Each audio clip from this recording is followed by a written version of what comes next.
Azizo mkintu afe kidako olanya agenze mongaze mpozi namwe mwale so wamuwage genda kuwangula njagala okutegeeza eggwanga nti ekigambo ky'obuuza nti kyekiddako kituzaayo okuwa we tulina obulemu bwe busalawo kyekiddako. Eggwanga nabagambye liddukanyizibwa amasiga asatu. Essiga erisooka lya executive, eryokubiri lya legislature, eryokusatu lya judiciary. Essiga erya executive lye lirimu president ne baminisita be. Ekyomukisa omubi nti essiga lino erya executive lyatuula ku masiga amalala gonna. Lyatuula ku ssiga erya judiciary kubanga mu nkola yaffe bamwamira omushana bano baali bakola ssemateeka waffe. Abamu tebaasiba bulungi ne balekera president amaanyi ageerondera abalamuzi paka ku mulamuzi wa wansi. Era bamala nga wano olaba mu nkola yaffe y'Obwakabaka tugenda ne tweyanza obwami paka kuwa wansi bagenda ne beeyanza obwami. Kakati omuntu nga bakamala okumuwa obwami okutwala kooti ya wonna we baba mulonze afuuka kaada judge. N'olwekyo bannayuganda essiga eriddamuzi tebaliina mbwesige bumala kubanga emirundi gyonna bazze bayiibwa kooti. Ekirala Palamenti ndowooza tenaba kuwa ssiga ddamuzi ssente zimala kati essiga eddamuzi liri mu katuubagiro bwe katyo mu ngeri gye balondamu abalamuzi, mu ngeri abalamuzi gye balinyisibwamu amadaala ne mu ngeri kooti gye zitamala kutereza bintu by'abantu.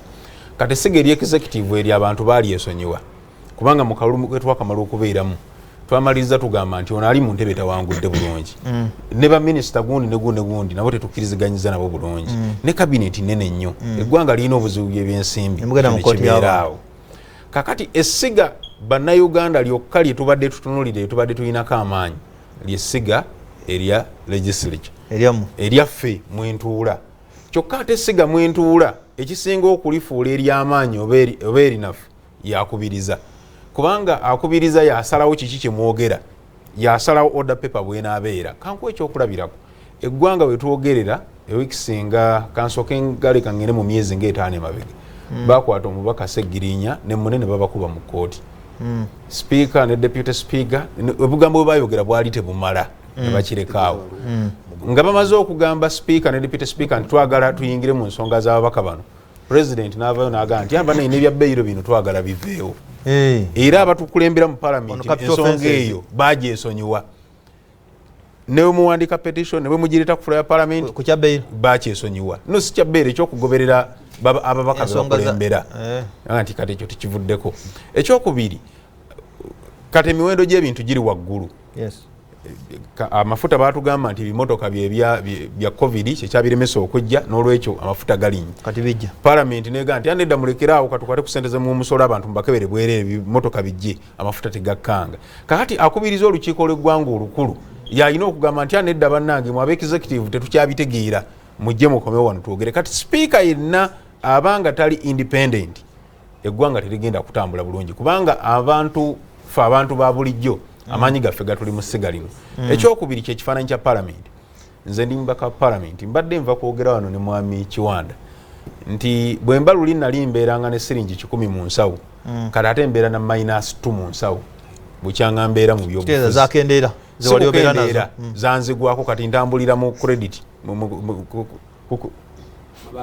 lwaki no kubanga ekisooka ekifaananyi kya Palamenti kyattibwa essiga erya executive. Essiga erya executive lisiga lya gavumenti terikola mirimu gyalyo, tebalima nguudo, tebakola mazzi, tebaleeta masannyalaze. Kati bw'ofuuka omubaka wa Palamenti gwafuuka ebyo.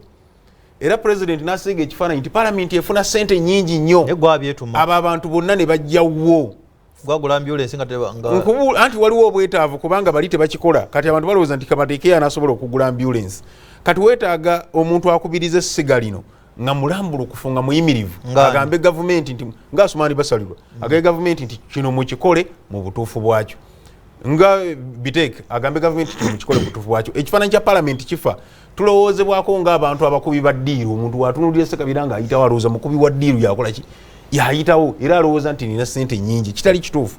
N'olwekyo we tugenda wano wakulu nnyo ate mmwe abalonda ffe tujje tubalondere speaker eriiso lyaffe lirina kubeera jjogi nnyo okusobola okutuukiriza ebigendererwa byammwe kubanga senga tetukikola muli mu matiga. Ensonga ey'okusatu lwaki twagala okulonda speaker Asumaani ne Biteeke ensonga y'okuba nti ekitiibwa kya Palamenti kisigalawo nga tukyasobola okuyimirira ku mazima ku lwammwe okusingako okubeera nga tugoberera omuntu omu. Nkugambye nti essiga liri limanyi okujja kuba mu nteekateeka ya Palamenti essiga lya executive lye lireeta bills. Wadde nga naffe tulinawo akanyomera akakuta okuleeta private members bill, naye bw'oba onaayita private members bill era osooka kulaba speaker noga nti njagala okuleeta ebbago erya Ssekinnoomu n'omubuuliramu. Senga akizuula nga ebbago eryo liyinza okuteeka gavumenti mu mbeera y'okulabisibwa nga ekiga kye tukozesa, tayinza kuwa budde kwogera. Abantu bangi balina ensonga ezifa mu constituencies zaabwe nga zeetaaga okujja okwogerwako ensi ezimanyi nga tebasobola kuzifa.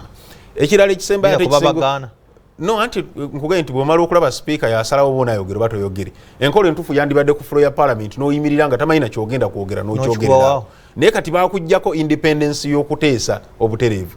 Kati kye tuliko kiri stage management, tulinga abazannya katemba. Ssekabira ojja kwogera kino, kiri tojja kukyogera. Ekirala ekisembayo ekisinga okubeera eky'obulumi, tuli bangi nnyo. Tuli ababaka 525. Kakati bwe tuba nga tuli bangi nnyo bwe batyo nga okumpa omukisa olina kumala kundaba, nze atagenda kujja mu ofiisi y'okugamba nti munaye nkwegayiridde nange mpaako akakisa. Abantu b'ekitundu kyange tebafuna bwenkanya bwa nsonga zaabwe kuleetebwa mu Palamenti. Kubanga omubaka Palamenti alina emirimu ena. Omulimu ogusooka omulimu ate kyokoleramu komiti tekimala. Kankuwa ekyokulabirako kuba gw'omu ku bakola ssemateeka. Nga ddiiru onaayogera ebintu ebiruma constituency yo ng'oli mu komiti. Nze ndi kakiiko ka byanguudo, ndi kakiiko ka equal opportunities. Naye ekizibu ekiguddewo muzira gukubye wange. Nedda ate kati komiti yegenze mu nguudo za oil kyokka ekizibu kiguddewo ku fulo ya Palamenti olina okukyogera speaker n'akiwaako rulingi ye nti kino nkiweereza wali anti nkulaze nti mu nkola entuufu yandibadde Ssekabira ayimiridde n'ondaba kibayita to catch the eye of the speaker n'akulaba Ssekabira obadde ogamba ki naye kati kyonna ekijja musooka kusooka mu kafubo. Era kitwagaza tukyuse bino ebifo ebibiri ekikukyusa ekifo kya speaker ne deputy speaker abantu babeere soba watugambye whatever happens akalulu kukaanita amonga saagala okyogera no ekisooka mbadde mu kalulu anti kankuddiremu mbadde mu kalulu kuba deputy speaker bwe mbadde nga candidate sikubiddwako kalulu nvuddemu ku lwa munnange ayite biteeke akalulu k'obwa speaker akongera kukawa Asumaani basalirwa ow'ebugiri. Nedda ate nkusaba ekintu ekyo akijja kuliko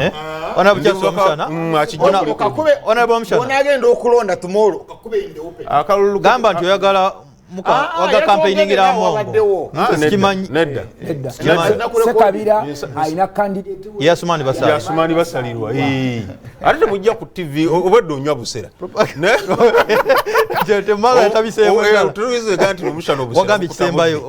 ebigambo byange bisembayo njagala okusaba eggwanga mulisabire kambayo ekyokulabirako mwamira omushana kyakoze kyongera kubanafuya nti bannange muli eyo naye ne mu bantu bammwe tulinamu abantu abagenda okutuyambako okulonda kyekintu mwami Museveni kyazze nga atambuza agenda nabaga nti banne mwe muli eyo mulowooza muli mu opposition naye muli nabo mu opposition tuli nabo bantu baffe kandi oli wamala ogaa nti tuli nabo bantu baffe abadde akulinamu essuubi nti ddala omuyamba omutwala kumuggusa ku mugga noli naye yatumazeemu amaanyi naye buli gye tukoma okuggwamu amaanyi ye gyakoma okutambula nolwekyo bonna bapropagandist abaliwo ababaleetera okuggwamu amaanyi mubaveeko. Njagala kumaliriza nga neebaza abansindika mu Palamenti okubakiikirira mbebaza mwebale nnyo mwebale ddala mumpadde omukisa okujja ku eggwanga werikolera okusalawo era ngenda okukola okusalawo okulungi ngenda kubalondera Asumaani basalirwa kubanga tukanyiza nga position yaffe ffenna abanyigirizibwa ffenna abaliibwa ngenda kubalondera abadde coordinator wange wa Northern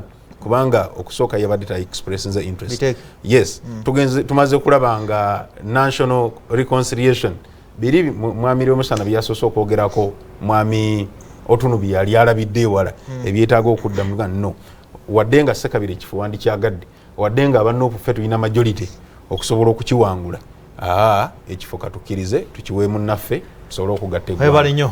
Ye Honorable Ssekabira Denis Ssekabira John Baptist Nope Coordinator Lwaga